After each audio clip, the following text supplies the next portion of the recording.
প্রথমে খাচ্ছি লটকন।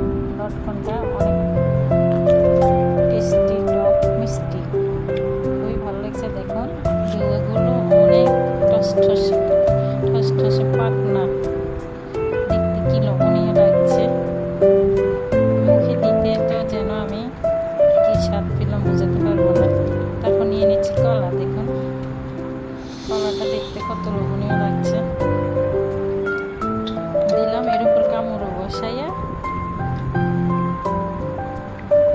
কলা খেতে আমার সবসময় ভালো লাগে।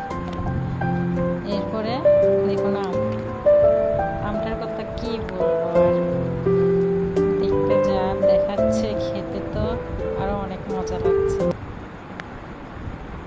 সত্যি গাইস, আলহামদুলিল্লাহ, আল্লাহর কাছে লাখ কোটি শুকরিয়া। আল্লাহ অনেক কিছু রিজিকে রাখছে। আজকে এই ফলের ভিডিও নিয়ে আসলাম। প্লিজ গাইস আমাকে সাবস্ক্রাইব করুন। আল্লাহ হাফেজ।